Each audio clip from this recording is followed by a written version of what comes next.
Hello and welcome back to the big stage, brought to you by Betting Expert. We are back after a successful run during the Euros. We're here to talk about club football and the Premier League. In today's show, we're going to be predicting the outcome of the Premier League, as well as which transfers have made the news, which transfers will be affected as well, and also the key injuries to keep in mind. Now, to help me discuss all of these key talking points, I'm joined once again by Rory Jennings, big Chelsea fan himself. And I'm also joined by Ben Dinnery, who in fantasy football circles is known as Lord Dinnery for his expert injury analysis. So Ben, first of all, I want to introduce you to the show. Thanks a lot for joining us.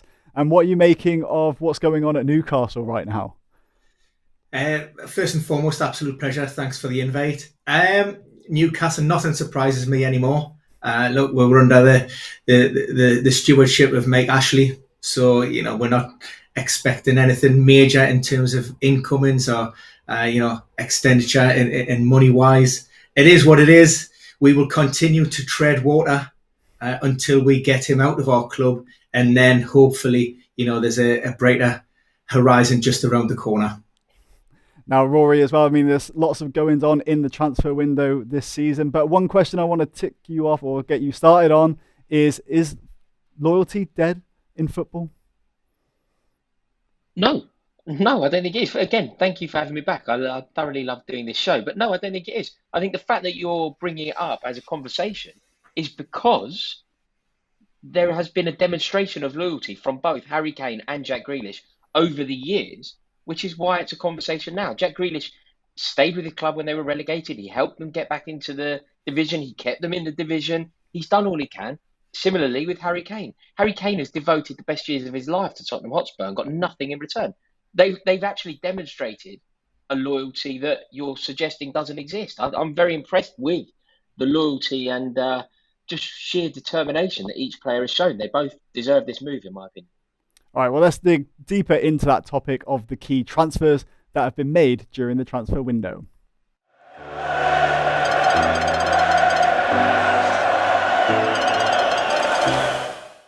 All right, guys, so Rory, I mean, you touched there on Grealish and Kane. The big money moves go into City. Not yet confirmed 100% based on where we're at in terms of filming. But I mean, for you, which transfer maybe makes the most sense and which one do you think won't happen?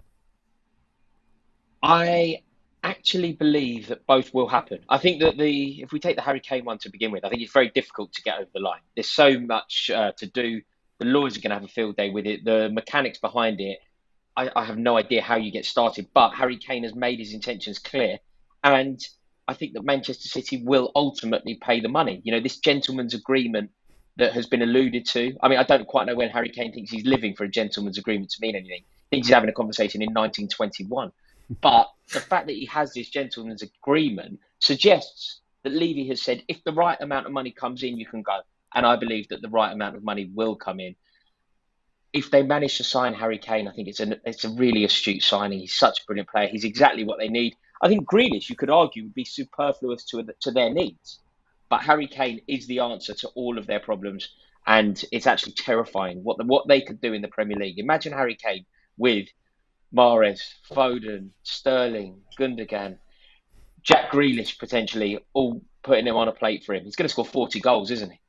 At least you would have thought. Yeah. As a Villa fan, I feel like if I was offered those 4 signings that we've made, so Ashley Young, Buendia, and also, now Danny Ings came out of nowhere. I mean, I think I would take that given the fact that, from an injury point of view, like that your specialty is, I mean, how important can that be? Like if an injury happens to one player, your star man, he gets taken out, how big an impact can that make?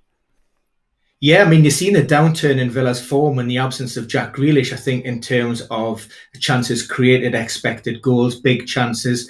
Villa metrics were all down. And in fact, despite missing such a large chunk of the season, Jack Grealish was still number 1 in terms of those expected goals and goal creations as well. So that gives you a little bit of insight and importance about how Jack was such a pivotal part of that Villa team. I think the deal itself probably benefits Villa more than it will City, because that allows Dean Smith to go out there and bring in these extra players and almost share the load and ease that burden And I'll also think you may see the emergence of other players even within the squad. I touched upon this before. I really like John McGinn, and we see a slightly different John McGinn from the one who plays for Villa to the one at Scotland when he plays in a slightly higher, more advanced role. And maybe there's opportunities for John McGinn, to go out there and maybe show that more offensive side to his game, which maybe he wasn't allowed to do while Jack Grealish was at the club. That's a great point. Yeah, I mean, moving on to just how City will do, I think, Rory, you did allude to how Grealish would fit into that system, how Kane could, but can maybe just elaborate a little bit more on basically which player would you pick out of all the riches that you have now? Oh, I mean, it's a wonderful problem to have, isn't it? I'm very envious of Pep Guardiola having this supposed problem in how to accommodate Grealish, De Bruyne, Foden all into the same side. That is quite a difficult one. And I'm not entirely sure how that will play out. But what I do know is Harry Kane will be leading the line for them, assuming that the move happens. Harry Kane will be leading the line. I think that his form will go through the roof. I think he's displayed at Tottenham a form that has got him this far, got him being discussed as being the best striker in the world. And I think that he will take that on a step further playing for Guardiola, because he won't have the weight of the entire club on his shoulders, or his ankle, as it seems to be. He'll be able to potentially be rested for certain games. He won't have to drop so deep. He can play on the last shoulder. I think he's certainly likely, if this move happens, I think he's almost certainly going to smash through Alan Shearer's 260 Premier League record. Oh, it'd be great to hear Ben's thoughts on that. I mean, yeah, you touched on the injury record of Harry Kane, but yeah, do you think he has that potential? I think he's on course, right? He's on course to break Shearer's record. Yeah, he will be now. Like I say, if that move goes through. In fair play to him, Harry's been at the top of his game for a number of seasons now. And yes, he has carried a lot of injury issues, hamstring, ankle. But other than, that, his availability prior to that last hamstring injury was still in and around that 90% mark. So it's still good going for an elite level athlete, playing in the rigors of the Premier League, high intensity. It's unique. So he is a fairly robust player. But we never know what's around the corner. Football is a contact sport. But how could you not fail to score in that City lineup when you've got some of those players, with the quality, creating those chances and laying them on a plate? So it's scary to think, where Harry Kane could actually end up in terms of his goal tally. And yeah, Alan Shearer will be looking over his shoulder, unfortunately. Now, one thing I think maybe is in City's reckoning as well, like we are doing a Premier League show, but the Champions League could also be a really big motivation for them this season. Still haven't won it, of course. Chelsea did win it last year. Rory, I want to get your thoughts. Will City just be going all out for basically every tournament, or are they going to favour one or the other, do you think? No, I certainly don't think they'll be prioritising. I think that because of their sheer determination to accrue silverware, they'll now just be going all out for everything. I mean, I think that we flippantly discuss a quadruple, don't we? We often bring it up. Quadruple, does it happen? Does it not? I think that now you could say that this City team, the way that they're going all out in the transfer market, they're going to potentially break the British transfer record twice in the same summer, twice in the same couple of weeks, potentially. And they will now, I think they'll be determined to try and win multiple trophies, including, firstly, retaining their Premier League, which is very difficult to do. But secondly, and probably more importantly to the club as a whole, probably more important to the ambitions of the club and the way the club wants to be viewed, I think that it will be the desperation to win in St. Petersburg next year. To win the Champions League will be what they're all about. And that will totally tally with Harry Kane's ambitions, won't it? Harry Kane is a player who's been one of the best strikers in the world since about 2015. He's got nothing to show for it. Manchester City have a glaring omission from their from their trophy cabinet. I think that they could, 2 and 2 makes a Christmas cake. The two of them could combine and think, right, together we can right this wrong. Joe, do you mind me just asking Ben a quick question? I thought that was quite interesting. We generally see Harry Kane as being like an injured player. Like when I discuss Harry Kane, people go, the injury record. Is it not quite like that, Ben? That was an interesting stat you said there. Yeah, look, it's always a good media narrative to throw it out there in terms of, it's well publicised, well documented injuries that he picks up. But in terms of actually Premier League games missed, it isn't actually that bad.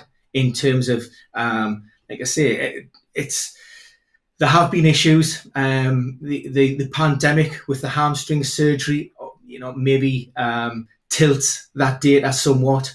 But yeah, look, historically, if you're looking over the course of his career, then Harry Kane is a fairly robust player that can handle the demands and tolerate the game, not just twice a week and, not even just, sometimes up to 3 times a week, which is required now at the highest level. He makes himself available for, England international duty as well. So it's not all as bad as maybe what the general perception is out there.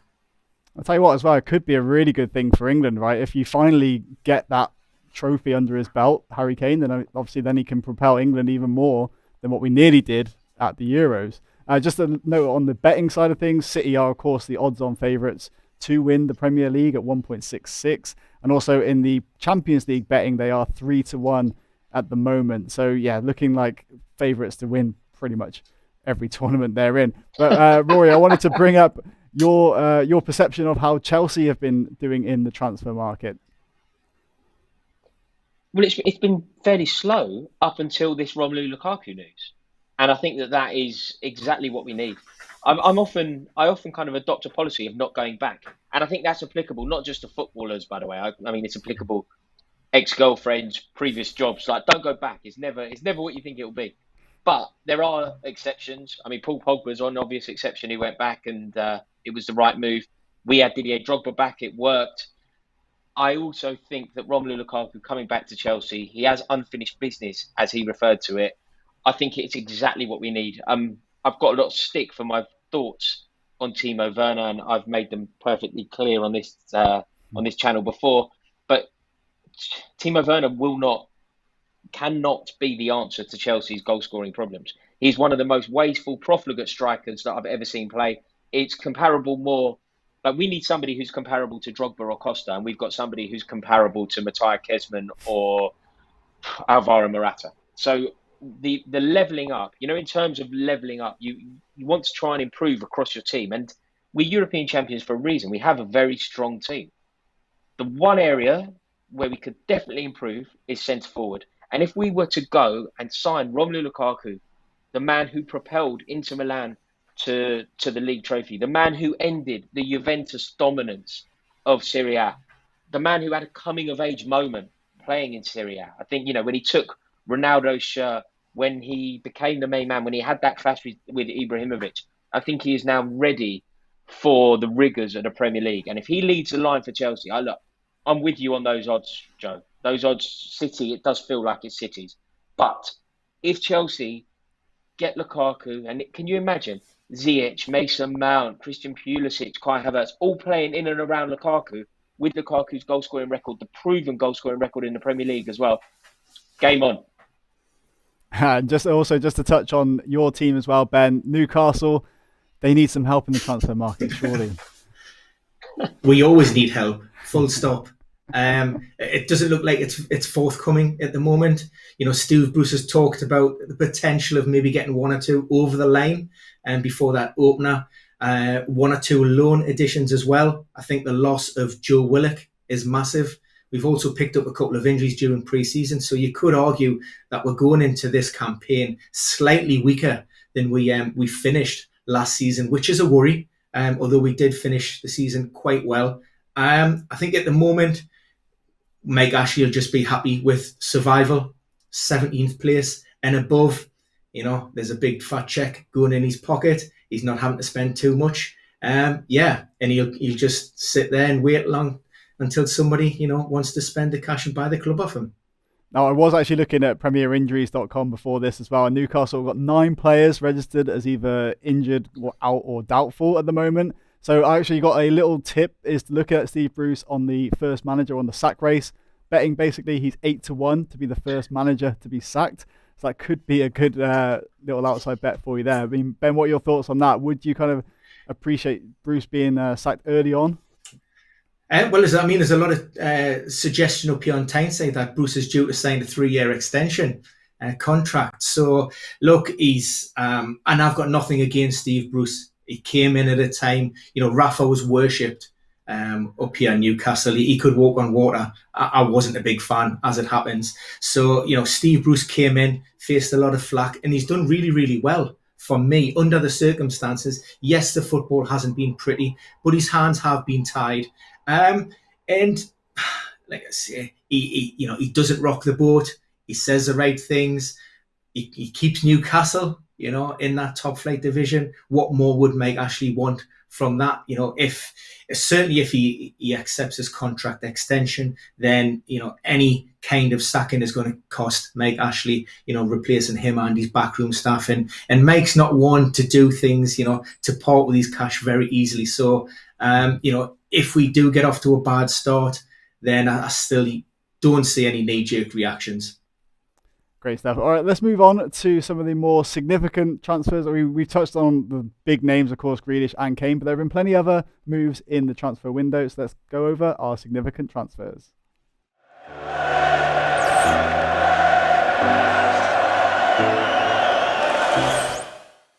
So a saga that seemed to go on and on and on was Jadon Sancho to Manchester United. That is now finally being completed. Rory, I want to get your take on that. I mean, do you think he is going to be a success at United? Yes, I do. I mean, the goals, I often think that stats can be misleading and not tell the full story, but the numbers that he was delivering at Dortmund, the assists and goals that he was consistently delivering, prove that he has what it takes. I think it's a really astute signing from Manchester United, and it was done in a really clean-cut, secretive way. I mean, who saw that one coming? Well, yeah, exactly. One thing that did come out as a shock for me, I mean, one of my favourite signings already is Danny Ings. I mean, that came out of nowhere, right? You're pretty active on social media. Did you see any rumours or any inkling that might happen? Do you know what I loved about that signing? It just proved that a lot of journalists, they kind of all act like they're in the know and they're in with clubs, and the journalists, they often have a fairly pious, fairly superior attitude to most fans. They didn't have a clue. They don't know it. They don't know what they're talking about either. It caught everyone off guard, didn't it? Very astute from Villa. Excellent signing. And if they go back to Southampton and raid James Ward-Prowse, I'm going to have to have a think about who's going down. But yeah, I thought it was a very good signing, because not only is he an excellent player, but it proved that basically the press have no idea what's going on either. And obviously, yeah, keeping on Villa as well. I think another great signing for us, for Villa, is Buendia from Norwich. He did stay loyal. Actually, we touched on that earlier in the program about loyalty. He stayed loyal when they went down, did amazingly well in the Championship, and now has gone to Villa. I think that is a bit of a step up for him. I think he'll do really well. Ben, do you have any insights on Buendia, and how do you think he'll cope with the Premier League? Yeah, I mean, we have limited Premier League data. He'd done okay when Norwich came up. They had their backs against the wall for most of the campaign. If you drop down into that second tier, the Championship, I mean, yeah, he's been outstanding. Buendia is head and shoulders. He is the goal provider. He is the assister. But he's got some big shoes to fill, and it's, how he handles that pressure. And look, it's exciting to see. There's been a lot of chatter within the fantasy community about Buendia. So, yeah, it's hope that these new signings are going to really take Villa on to the next level, and hopefully, Dean Smith will want to see his team pushing for maybe a European spot. I would love that, to be honest. But yeah, moving on to a team that we actually haven't discussed too much so far, Manchester United. I know we touched on Sancho, but also Varane coming in the defence. Rory, what's your take on him? Yeah, it's an annoying one, because I think this is probably the signing of the summer so far. I think it's a really clever one from Manchester United.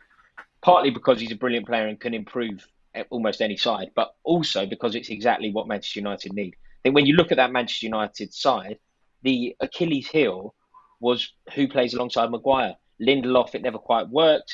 Maguire covering for Lindelof seemed to expose Shaw at times, and therefore you always had a chance of beating Manchester United because of the issues in defence. It's now got to the stage where they bring in Varane. It's going to level up the whole defence. It's going to make Harry Maguire far better. He's already improved, I think, drastically this season. He's going to be a better player. It's going to sort out Luke Shaw, and it will probably mean that the Fred and McTominay partnership that often got lambasted because it didn't protect the back line well enough, it won't have to protect the back line so much anyway, because the back line's going to be fully capable of looking after itself. It's a very annoying signing because I think it's going to work perfectly. And also, I mean, another team that was obviously rocked by injury last year with Virgil van Dijk being out, Liverpool, they brought in Konate. Ben, I mean, do you know much about him? And I mean, how much is that such an important signing for Liverpool? Look, I think, when you're managing some of the problems that Liverpool had to deal with last year, then it's great to bring in cover. It just gives you that sense of confidence that you can bring somebody in. Yes, the likes of Nat Phillips and even Fabinho and Jordan Henderson dropping into that backline was great. But by those players doing so, you took something out of that Liverpool midfield. Joe Matip, I really, really do like him. And on his day, he's a fantastic defender, but he cannot be trusted to keep himself fit week in and week out. So there's always going to be question marks with regards to him. Joe Gomez, the last few seasons as well, ACL injury, patella rupture, ongoing problems there as well. So again, there are question marks. So I think this was an essential signing. Really do hope that Virgil van Dijk returns to play, at pre-injury levels. Of course, there are no guarantees with that, and it's not something that's necessarily going to happen overnight. He's going to need a time to play himself back in. Again, we talk about the Premier League and how unique it is in terms of explosiveness, the intensity, and there's none more so, when you're at centre back and you're picking up some of those, really sharp, quick, nimble, skillful centre forwards that we've got on offer here. So Konate coming in, I think it's a brilliant signing as well, and it offers that peace of mind.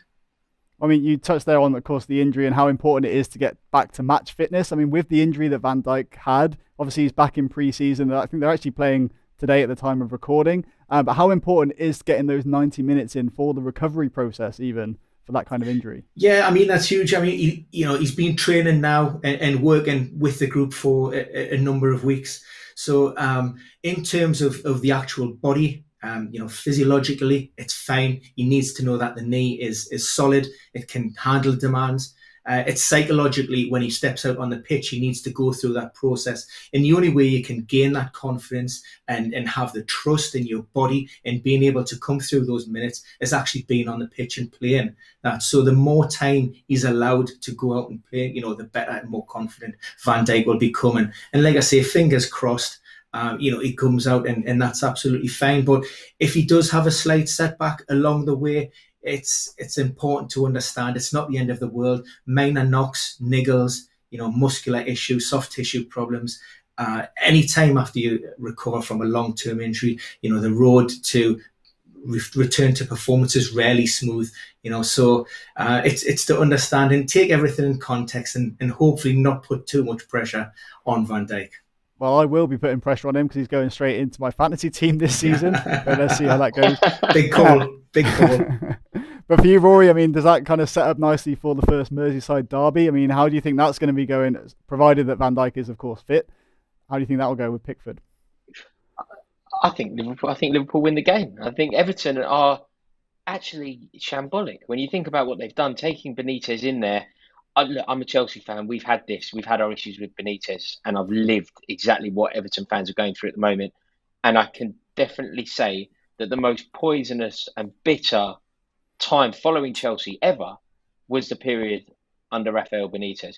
When a manager is thrust upon you, a manager who you've made it clear that you do not want, a manager who has often been disrespectful about your club, when he's suddenly put in charge, not only does it damage the relationship that you have with him, with the team, often with each other in the stands, it also damages. I think a lot of Everton fans will be looking at Moshiri now and saying, why would you do this? Why would you be this disrespectful? And when you think about the atmosphere of Everton and the way that we were discussing Everton about 12 months ago, James Rodriguez, Carlo Ancelotti, what a drop-off. Andros Townsend and Raphael Benitez.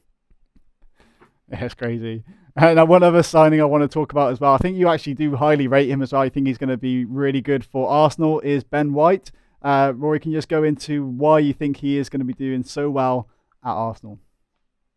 Yeah, I think it's a weird one, the Ben White signing. Firstly, because I think that we could genuinely have a conversation. This isn't my kind of. I know I'm from North London and therefore know far too many Arsenal fans for my liking. But this isn't tribal at all. But I think we could genuinely have a conversation and explore whether Ben White is too good for Arsenal. I think that is a legitimate conversation. Should Ben White have gone to a club that are playing in the Champions League? Maybe. But I think it's a very good signing for Arsenal. Maybe not such a good signing for Ben White, but I think he has a lot, and if not all of the attributes that Arsenal are looking for. I think that season that he had under Bielsa, when he went to play for Leeds in the Championship, I don't think too many people expected too much from him. I think he ended up playing every minute of every game for Leeds that year and was part of their promotion charge. They ultimately got promoted, and Leeds were desperate to sign him.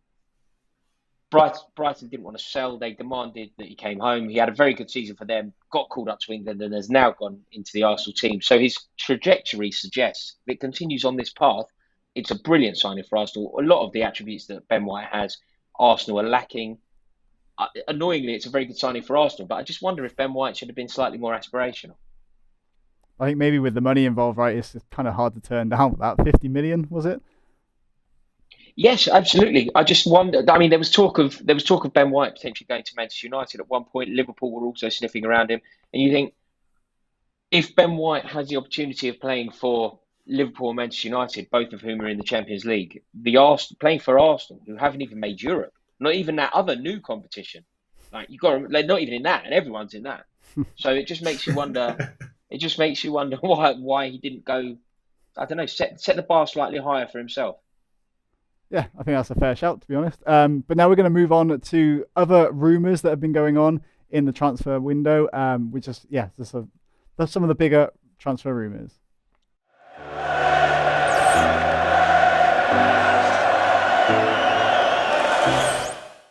So, of course, the biggest talking points so far, not 100% confirmed, and I won't believe it until I see the player holding up the shirt, but Jack Grealish to City looks like it's pretty much nailed on now. Harry Kane, we're saying a couple of days ago, we were saying it's not happening. Rory, you're now maybe on the side that it could happen. I mean, which side do you fall on now in the last couple of days? I don't feel like he can stay at Tottenham now. I feel like the bridge has almost been totally burnt there. And I think that was probably the thinking behind Harry Kane's decision not to turn up. I think that Tottenham fans would have forgiven Kane almost anything. I think they backed Kane over Levy in the debate, but not turning up is very disrespectful.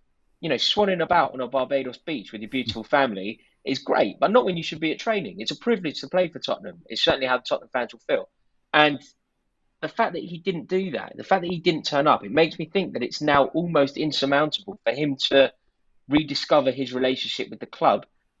And I don't believe that Harry Kane could be so naive to not know that would be the impact of this falling out, and has therefore pushed Tottenham into a situation where they now have very little option but to sell him. It will just be whether City stump up the cash, and I'm inclined to think, and I think history has taught us, that they probably will. I mean, how would you see Tottenham fans reacting to him staying? Like, I mean, what kind of reception do you think he would get? I mean, from the Tottenham fans as well, what are they making of it? Look, if he totally turns his back on Manchester City, which isn't going to happen, I think they'd be fine.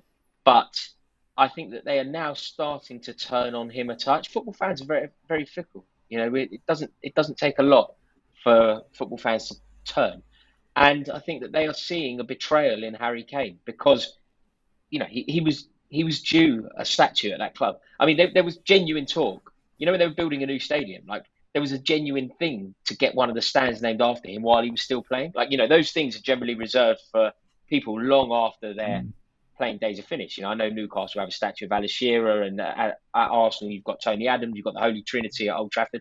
But none of that happened during their playing career. At least I don't think so.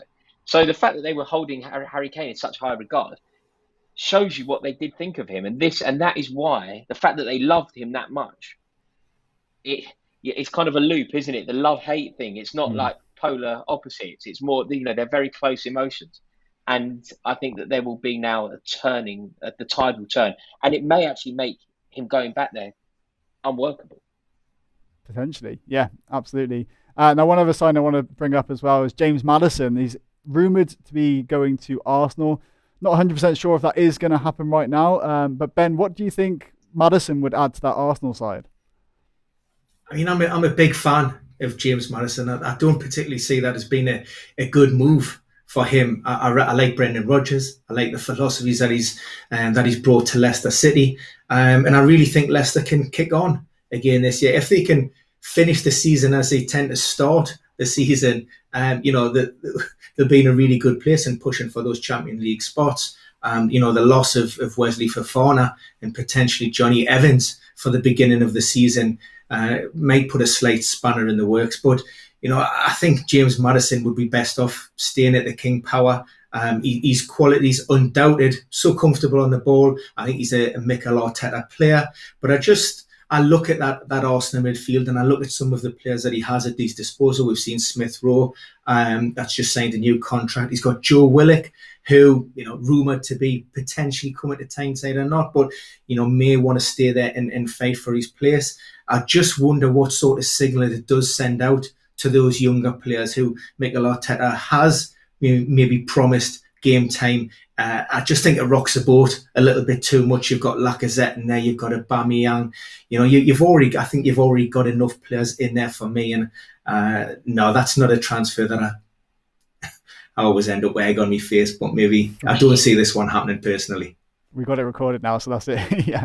But yeah, for you, Rory, exactly. But for you, Rory, James Maddison, I mean, how highly do you rate him? Do you think he can improve that Arsenal side? I think he certainly improves the Arsenal side.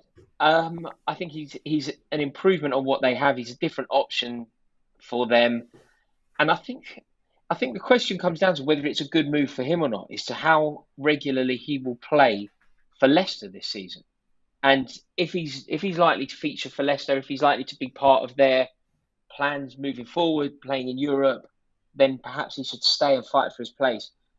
But it's such a significant moment what we're in at the moment in the sentence I'm about to say.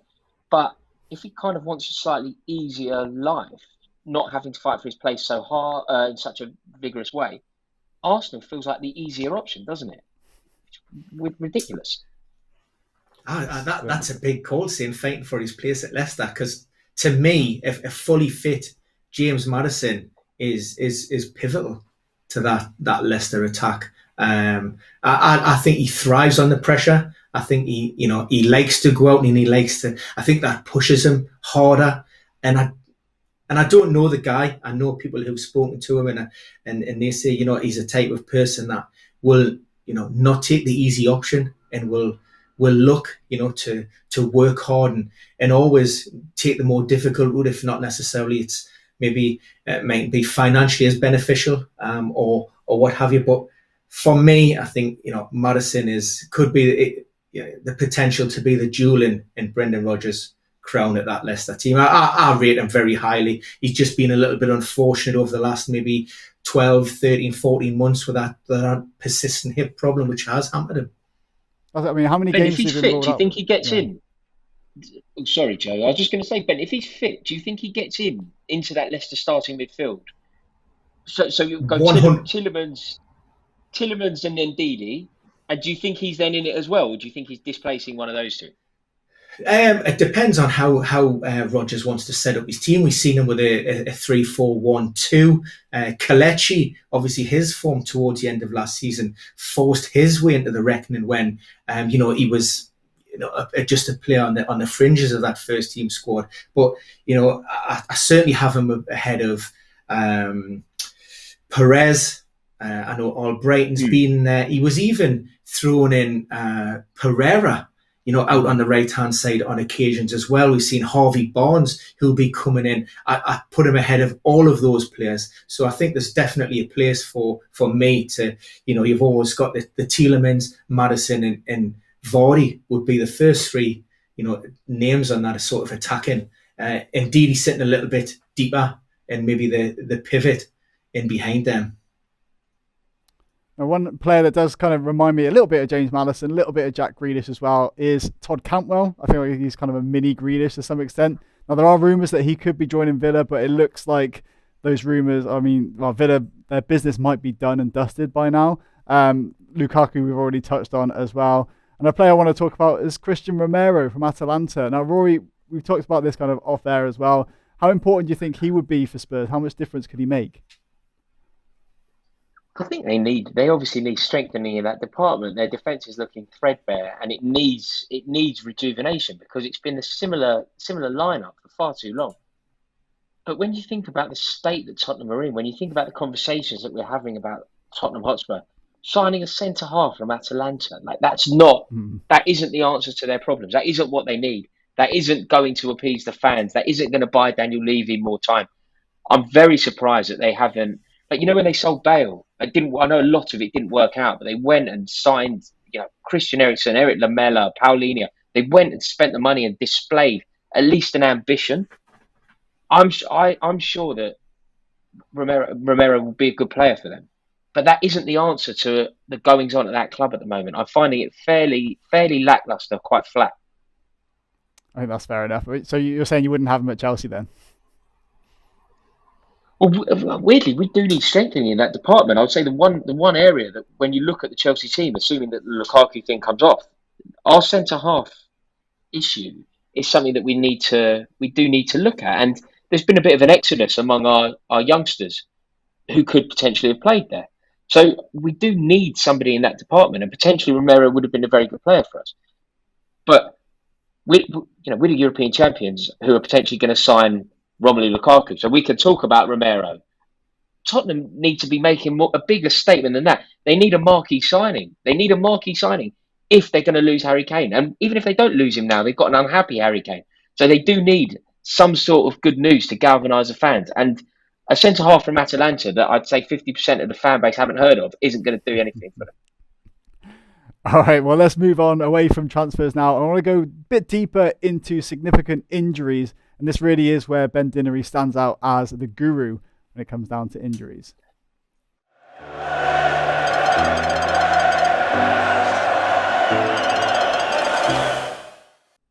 So, of course, Ben, as I alluded to there, you are the injury guru in fantasy football circles and beyond. Just let us know about premierinjuries.com. Talk us through a little bit about what the site offers and what it does throughout the season. Yeah, so Premier Injuries is my company. We formed roughly about 10 years ago, and it was really just born out the obsession with injury data, statistics, and just following the Premier League. I've been involved in fantasy football for a lot longer than that, and collecting of the injury data, and just it was brought about just to sort of cement and formalize everything. So we're going through a whole new rebuild. We're looking at predominantly for the last 10 years. And the site hasn't really changed a great deal. It's seen as the go-to for player injuries and potential return to play. But now what we're looking to do, we're developing, the next level of insights. And it's about, we've touched upon Harry Kane, and it's not just, when's Harry Kane going to return to play after, say, an ankle injury. It's about when these players are going to return to performance. So how long has this player been out? And typically, how long is this player going to be before he returns to his previous, pre-injury levels? Now, in terms of fantasy football and those kind of circles, those are the gold nuggets that you want to know. So it's not, shall we pick Harry Kane this weekend? It's, shall we leave it 2 or 3 weeks and allow Harry Kane to play himself back in, to the football games, and then hopefully the chances of maximising returns, is a greater chance. And of course, then that leads nicely into the betting opportunities as well, right? If you see there's a potential value bet on Tottenham a certain week, Harry Kane's not 100% back to full performance, maybe it's time to not bet with Tottenham. But for you, what are the standout kind of injuries that are affecting the sides right now? There's been some big injuries, and of course, at the time of recording, we've just had the news that Wesley Fofana, he will miss the start of the season, although the extent of his leg injury is currently unknown. I have seen footage, and what we do know, there's a broken fibula there, which has been confirmed by the player himself via social media, and tests will confirm if there are any sort of secondary damage to that joint. If it's just the fibula, then that could be good news, and potentially we have seen players returning within maybe a 4 to 6, maybe 8 week period, so that would be good. But the concern for Brendan Rodgers is we already have Johnny Evans sidelined with a plantar fasciitis issue, which is a foot problem, and that's something that's been hampering through the latter part of last season, and he hasn't been involved in any of the games so far. So there's question marks at centre back for Leicester. Not in terms of injuries as such, but the Raul Jimenez returning to that Wolves team is obviously huge. Wolves missed him massively last season. He left Nuno scratching his head. He ended up changing formations, tactics, philosophies, all trying to sort of counteract the loss of Raul Jimenez. But again, he's back during pre-season. In fact, talking to people in and around the club, they're saying, the medics have actually had to hold Raul Jimenez back because he's been itching to get back on the pitch. And we talked about before about the physiological, but also the psychological aspect of it. And he's a guy who's obviously really strong mentally, because it doesn't seem to affect him. And some of the quotes, and these are not just off the cuff flippant remarks, they're talking about Raul Jimenez is, he's going about his business as if nothing has actually happened. So that's a big positive for Wolves. We have Marcus Rashford. There's a decision making that he's going to likely go under the knife to remedy an ongoing shoulder issue that hampered him for almost half of the season. That in conjunction with a foot and a toe issue, and his form wasn't great during the second half of the season. But with the way United have recruited, it doesn't look like they'll miss him too much. And James Ward-Prowse, a big one, hasn't missed a Premier League minute in the last 2 seasons. And it's almost confirmed, although Ralph Hasenhüttl, won't commit 100%, but a knee problem is hampered him throughout the close season as well. Did play a first behind closed doors games for the Saints, but hasn't featured since. And now it's only an outside chance that he's going to be ready for game week 1. Well, touching on that then, we wanted to speak about some of your top fantasy picks as well. So we'll just move on straight into those. Some players maybe that we should be picking up for our game week 1 teams.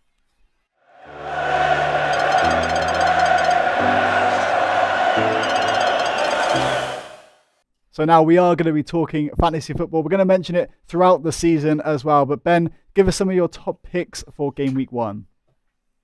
Yeah, for me, it's really hard to look past Liverpool during those first sort of 7 game weeks. They've got a squad who, for the majority, will be fully refreshed. And for me, one of the standout picks is going to be Trent. I know in the official game, he is very expensive, comes in at 7.5 million. But let's not sugarcoat it. I don't think Gareth Southgate's a big fan. And maybe the injury to his thigh was a nice, convenient little problem that came along. And that allowed him just to sort of sit back and recover and recuperate over the summer.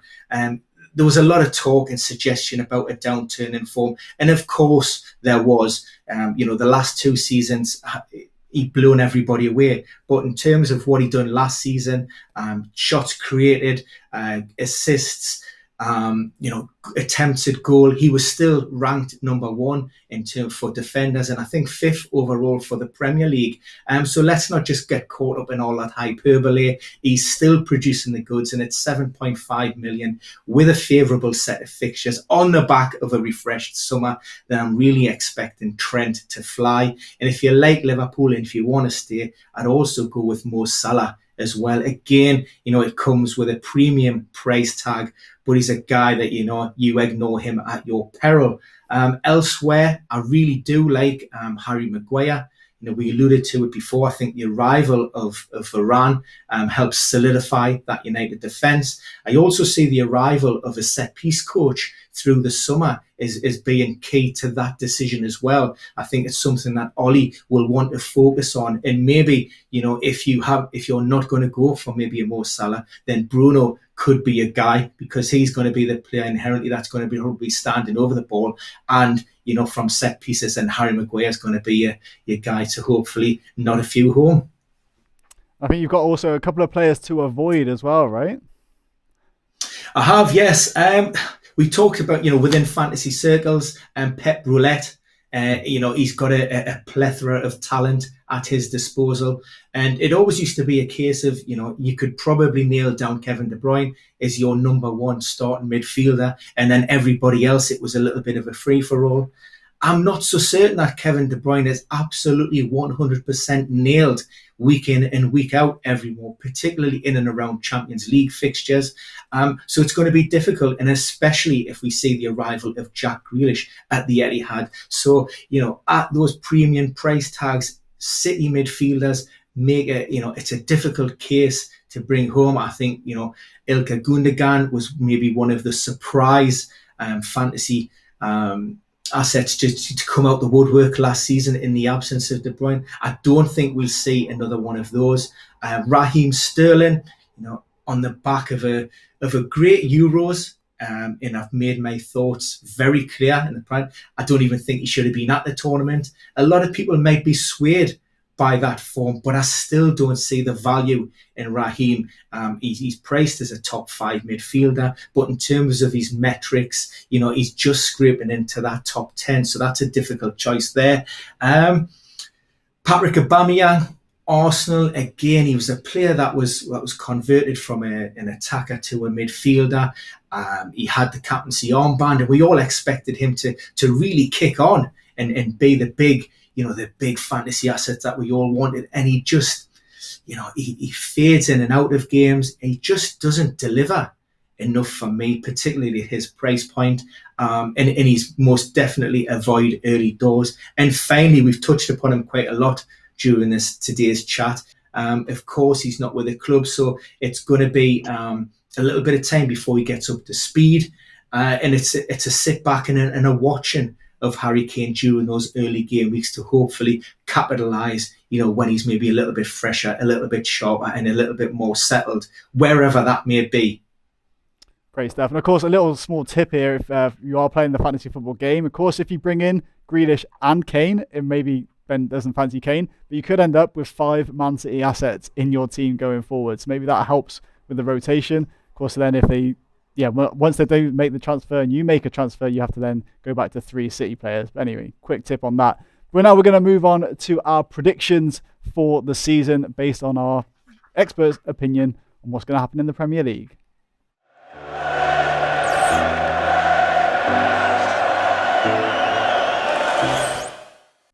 So before this show kicked off, we did invite Rory to basically list out his order of the teams in the table. So we're going to pull that up for you now. And I've also done my own predictions. And now we are both going for Man City to win. I think that's kind of done and dusted almost. But Rory, have you got your Chelsea glasses on for putting them in second? I don't think that's, possibly. But even if we try and be as non-partisan as possible, I think that Chelsea, we're the European Cup holders, Joe. It's not too extreme to say that the champions of Europe are going to finish second in the domestic league, is it? No, I mean, they are second favourites as well, to be fair. So I think it is a reasonable shout. They're also level with Liverpool in the betting, so it is pretty close. But yeah, he did have Liverpool down in 4th, right? So maybe talk about why United are going to be finishing above. Yeah, I think United on paper could win the league. I think the reason they won't win the league is because they have a manager that is average at best. I think that is going to stop them winning the league, but their squad will be enough to carry them into the top 4. I think they'll launch a fairly serious bid for the Premier League, but it won't be similar to what they did last year. They'll flirt with winning the Premier League before Manchester City just dominate. But the reason they will do that is because they have such winners on paper. Raphael, Varane, Bruno Fernandes. These are winners. These are proven winners. And I think that is what will drive them up the table. Their stumbling block is going to be the fact that they have a manager who, despite being a club that particularly when I was a kid, demanded excellence, they have a manager who is certainly not that. So that's why I think that they'll only make it into the top 4. Liverpool will have enough to make it into the top 4 as well. And I think that it'll be similar to last year. But then I think it all changes. I think after that, I think West Ham are going to plummet from the form that they displayed last year. I expect to see a lot more from Leeds United. I think Villa could have a very good season, despite the fact that they're going to lose the jewel in the crown. I think that they could have a very good season. But the thing I find most enjoyable is I've kind of got Tottenham and Arsenal both of them finishing somewhere similar to mid-table. So mediocrity, yeah. If that comes off, I take Well, one manager you mentioned, kind of touched on there, that demands a lot of their players is Bielsa. Of course, you've got Leeds so high up. Ben, I just want to bring you in on the kind of the injury pattern that you see. Maybe are the Leeds players adapting to Bielsa's intense style of management? Absolutely, yeah. In fact, it's almost galvanising them. There's been a lot of talk and suggestion how Leeds would drop off towards the end of the season, and there was an expectation, certainly outside of the club, that Leeds towards the end of the last campaign would maybe dip down. But they came together. They used that talk, that suggestion, to bring the club and to really push them on. And they finished the season so strong. And I do like Leeds going into this new campaign. I expect them to improve upon last year. I think they're a little bit lightweight. I think they could maybe in attack. I'm not a big fan of Patrick Bamford. I know, although a lot are.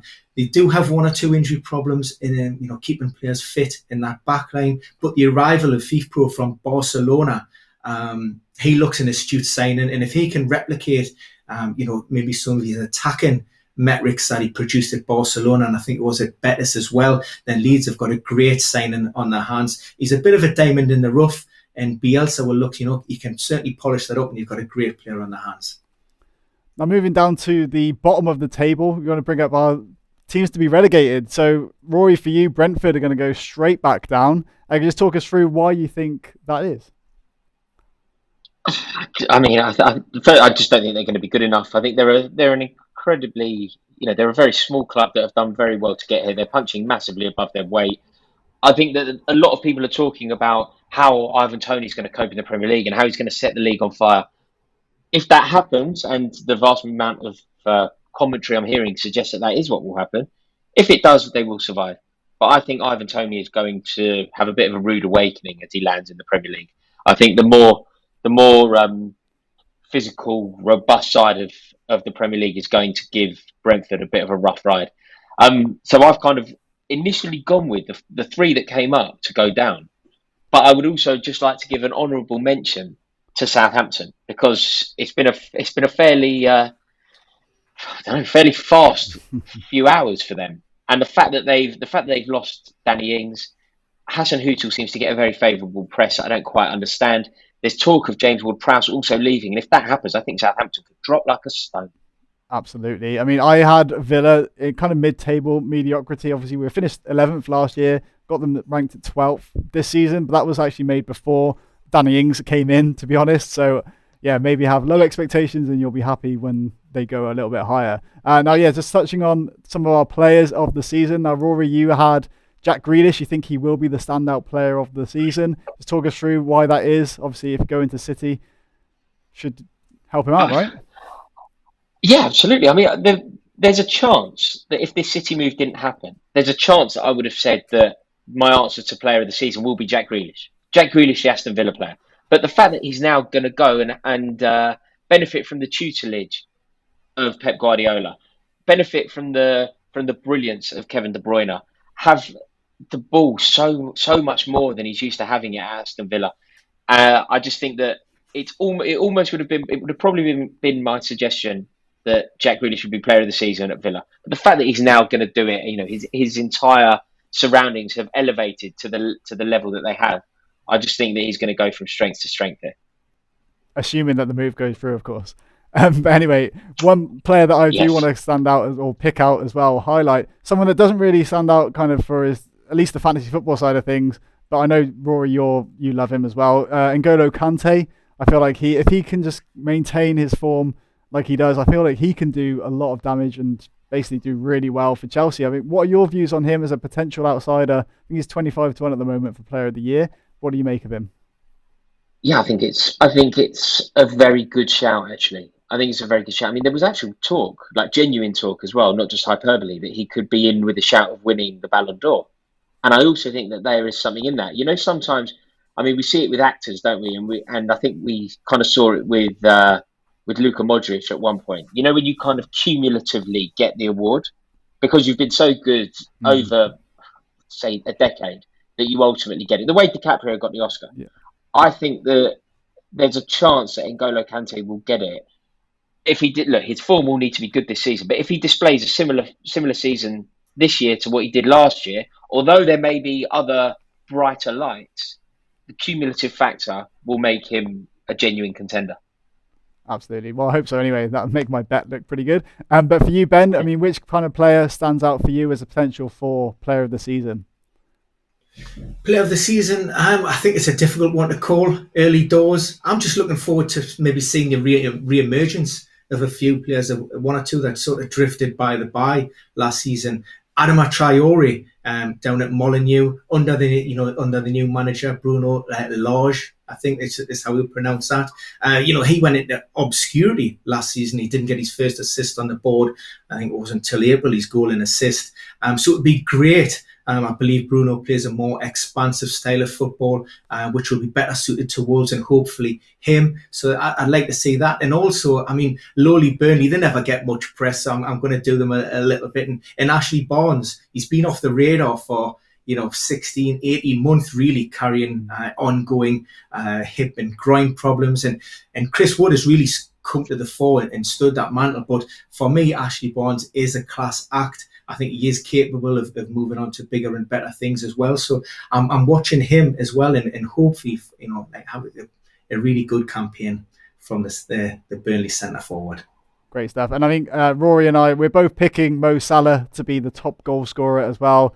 I feel like that's almost a shoe-in. I feel like he is the favourite at the moment. But speaking of this, Rory, I mean, how much do you think Harry Kane will be in the mixer for top goal scorer, especially if he makes that move to City? Oh, absolutely. In the mixer, 100%. Look, it's a toss-up, isn't it? You've got the brilliance of Mohamed Salah, and you've got the brilliance of Harry Kane, and ultimately those two are going to tussle it out for the top goal scorer. I've gone with Salah. I don't really know why over Kane. I think if Kane is at Tottenham, I think this issue that Kane is having at the moment makes Salah more likely to be favourite. But if the move does happen, then I think it becomes Kane. But look, these two are almost unparalleled. They're almost in a league of their own when it comes to leading the line and putting the ball in the back of the net. And if it's not one, it is the other, isn't it? Whoever finishes above the other one, if Salah finishes above Kane, he will have won it. And equally, Kane finishes above Salah, he will have won it. Of course, as they have done in the past, they could share it as well, so that could happen. Yeah, totally. Yeah, but that wraps it up for our Premier League predictions so far. Obviously, be sure to check in next week where we'll be back to preview game week 1 in more depth. But guys, for now, Ben Dinnery, Rory Jennings, thank you very much for joining the show. Hope you've had a good time. Yeah, thank you. It's been an honour. Thank you for the invite. Yeah, great stuff. We'll speak to you soon. And of course, if you are going to be placing a bet on any of our predictions, as always, we do ask you gamble responsibly.